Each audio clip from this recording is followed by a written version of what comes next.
There you see it, op-ed right there for you. Not all of the GOP is Donald Trump's party. Nikki Haley continues to show that many Republicans don't like the former president, end quote. Carine Hajjar, Boston Globe editorial board member, wrote that, and she joins me now. Carine, so what is Haley's strategy here? What's her goal? Well, first and foremost, I think that she's trying to, as she says, give a voice to the people who are upset with the choices that they have in front of them.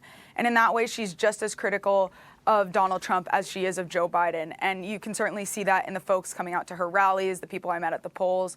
There was a small number of Democrats, some independents, and some disgruntled Republicans.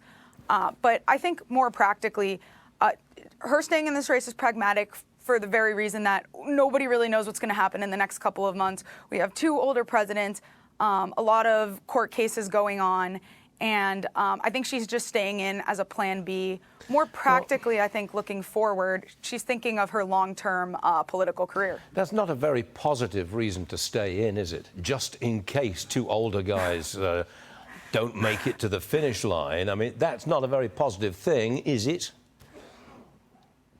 Well, of course not. I think it really more has to do with the, unexpected nature of this election. Sorry, I just lost audio.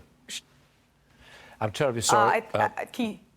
Yeah, keep talking. I can't hear in my IFB, but we've got the studio audio. Keep going. Okay, got you. I think that, of course, it's not a likely situation going forward, and I think Americans are pretty cemented with both presidents that are running. But you never know with criminal court cases that are going on. A lot of voters say that they don't want to vote for Donald Trump if he's convicted. And a lot of voters are unhappy with Joe Biden's performance. So she's here more of as a statement than anything. Okay, all right. I'm going to change the subject. Many young voters don't support Israel. They've been protesting on college campuses all over the country. Got that. They regard Jews as oppressors. How is this going to affect their vote?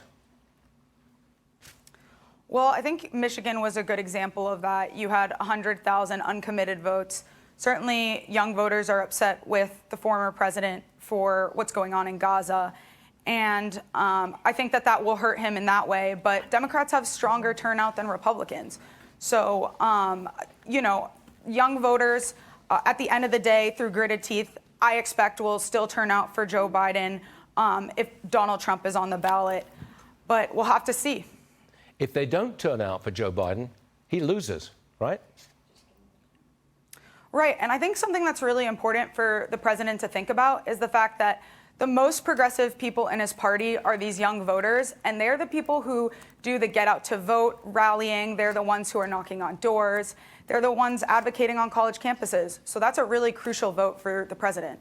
I wonder if the president would change his Israel policy with that pressure in mind. I wonder. Carine, thank you very much for joining us this morning. Sorry about the audio problem, but we got it right in the end. Thanks. We'll see you again soon.